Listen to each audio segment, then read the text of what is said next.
Yes. Yes, we can. Okay. So as you have seen, we have we share two links for the same emulator.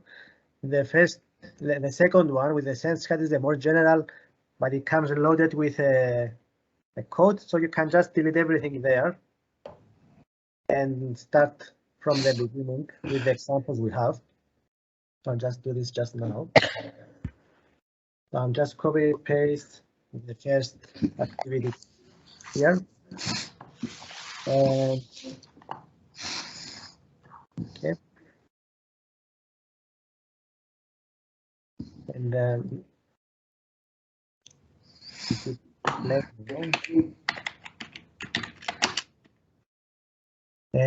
I noticed when Martina was sharing that because it's like an animation, you may not see this very clearly, but I think you can try this in parallel and you should see this message scrolling around.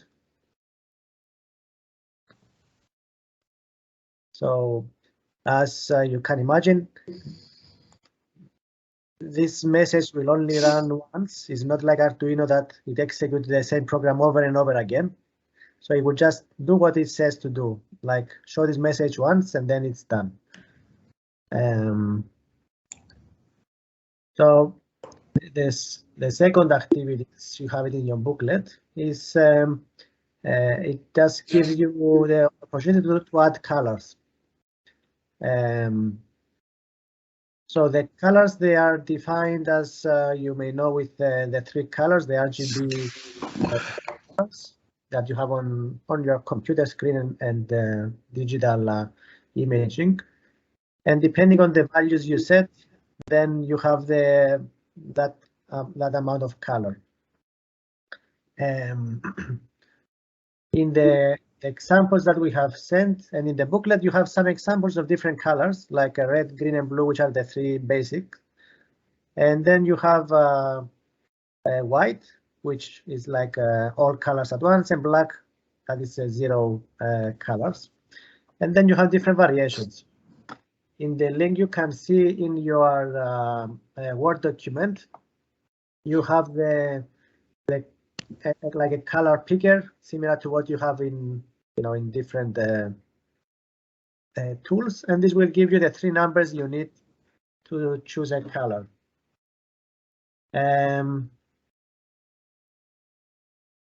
Just that as well.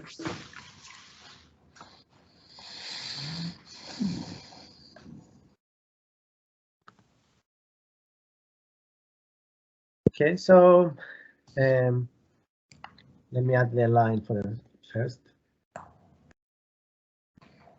So if we had red here, and we had set this parameter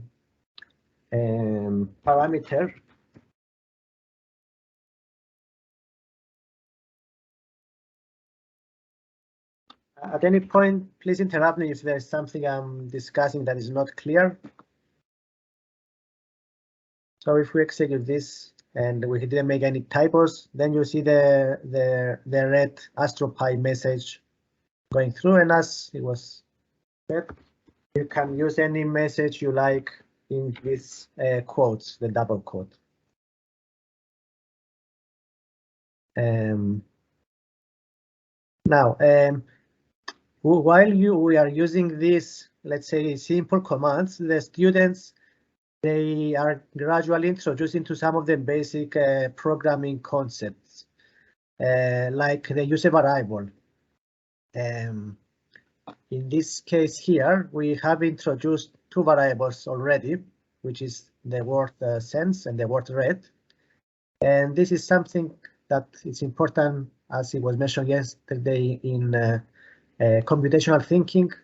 Is like an abstraction that the students learn to use. So if I have here red and I see red here, that's because I decided to name this red. It's not the name that I use that will make it be red. So if I say, if I change my numbers here,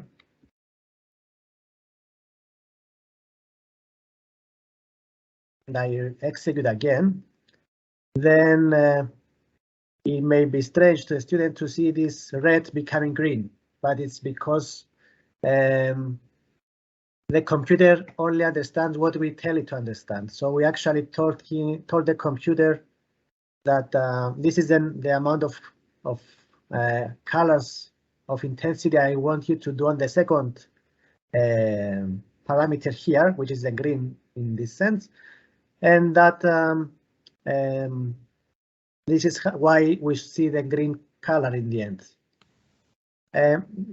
Obviously, these are some of the things that they are taking in mind in the educational, let's say, aspect of the of introducing. It depends a lot on the level of the students you are teaching to. So if you had this, maybe you have come across this as well in when you have block-based, let's say, programming. But here in Python, they also get the sense of how real programming, let's say, it is. And the emulator also gives you some tips. So it highlights this here that, but even if you don't notice and you go to run, you will see an error below, and it will tell you where to look for it, line 5. And then you know that, okay, I mentioned something that doesn't exist, and you go and change it.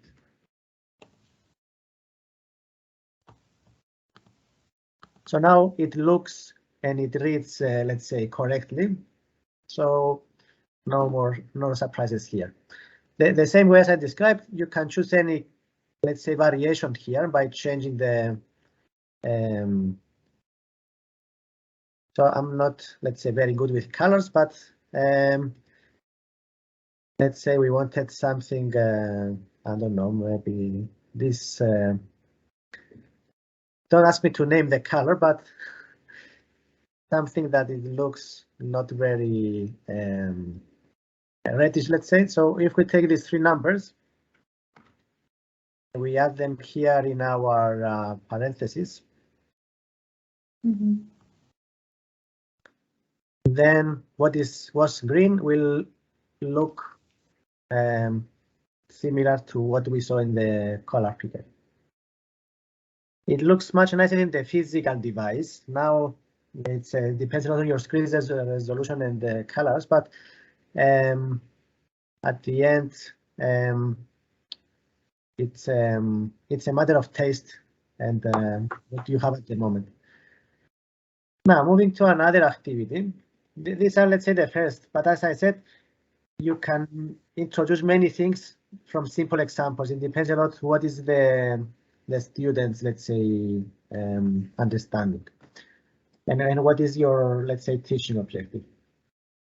Now, if we see the third activity now, just let's say scrolling a bit quickly. Now we're introducing 2 colors. So we have green and red available. So here, if I run again, then green, as I said, will be shown as green. I can go back to red here, and the next addition is that we are adding one more parameter here in the show message, and this parameter is the background color, as you can see in your activity, the third activity. So if I add this extra line here, extra parameter, then instead of black, the background will turn to green, and we see a red message scrolling through. Is there any questions up to now?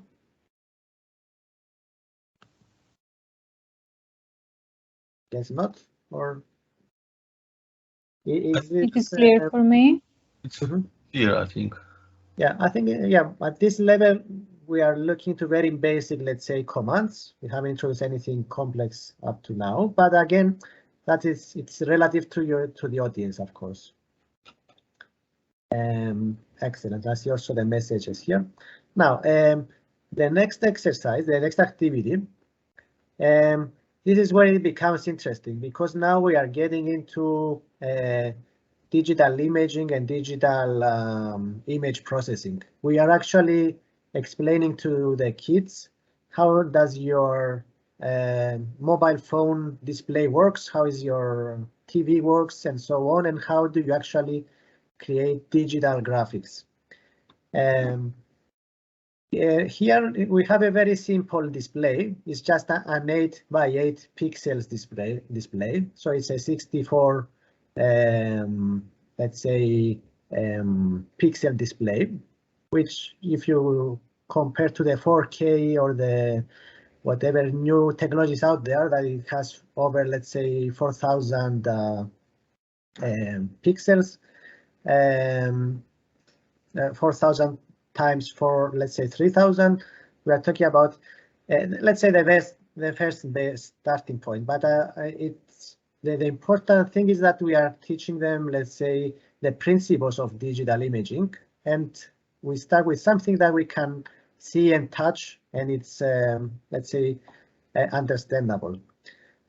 Now, as you will see in the booklet and also in your Word documents, the way this display works, the 8 by 8 display, is by setting each pixel with a color variable. You can see this in this example here, the activity for example, where what we are actually introducing here, we are also introducing, let's say, a convention to make it simpler visually to work with this. So we are not using, for example, the words white or black to name the colors, because what you see here, the 3 times 255 is the white color and zeros is the black.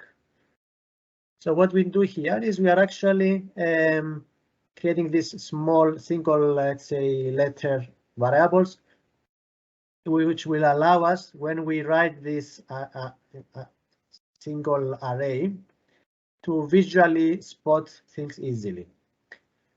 Now, it's one aspect that, depending again on the audience, is important or not, is that Python doesn't really care about this indentation we are doing. With this, we are doing this just for our, let's say, human readable format. If we put everything in a single line, Python will not care. But it will be very difficult to understand what we try to display. Now, as you can see here in the picture, each line is the horizontal line on the display, and it goes on 8 by 8 pixels. So 8 by 8 letters create this 8 by 8 image. So I can copy and paste the text now in my emulator.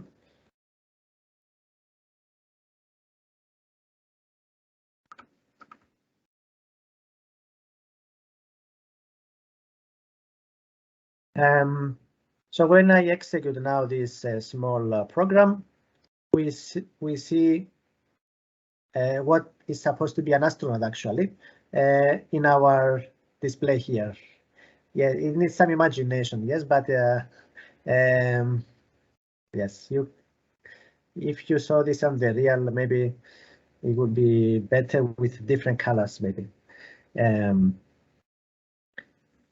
So as I just mentioned, this 8 by 8 display is what you see here. So if you look carefully here, whenever we have this B, are the black pixels in our image here, right? And I hope you can see my cursor as well.